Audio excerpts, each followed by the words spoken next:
Hillary Clinton still holds security clearance at State Department.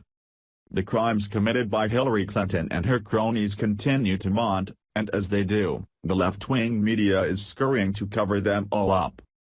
But the job is becoming increasingly difficult, as criminal revelations are starting to outpace the media's ability to run interference for them.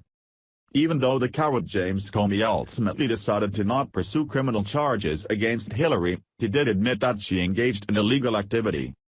Part of the FBI's report concluded that at the very least, Clinton and her aides were extremely careless in their handling of very sensitive, highly classified information. But despite that, a year later, they still have access to our nation's secrets. As reported at the Conservative Tribune, the State Department is still investigating former Secretary Hillary Clinton's email scandal, but she and her top aides continue to keep their security clearances.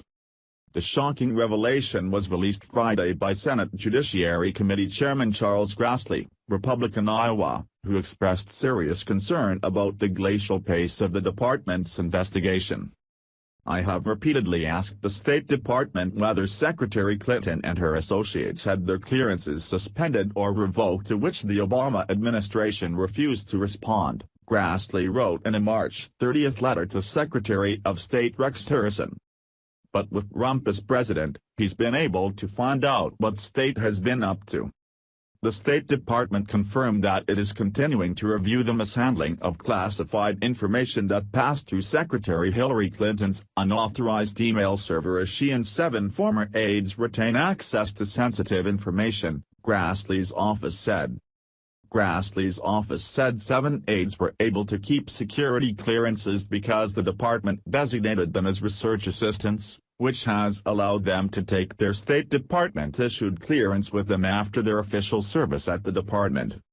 Chris Farrell of Judicial Watch, a conservative government watchdog group, said, "It is so unimaginatively offensive that Hillary Clinton or her staff would have any access to classified or top-secret information. It is a mind-blower." Farrell is absolutely right. If it were any other person in any other agency, they'd have had their credentials stripped a long time ago. But it's not just Clinton, it's her aides too, which makes one wonder why they're so important that they've been able to keep their clearances as well. It's mind-boggling that people can be under both FBI and State Department investigation, with them both determining classified materials were inappropriately and dangerously handled, yet nothing is done about it. It reeks of collusion and highlights just how corrupt these agencies became under Obama and continue to be. Trump must continue his pursuit of Clinton and his reform of our government's corrupt agencies. As long as the elites are above the law, the American people can never truly trust the government or their leaders.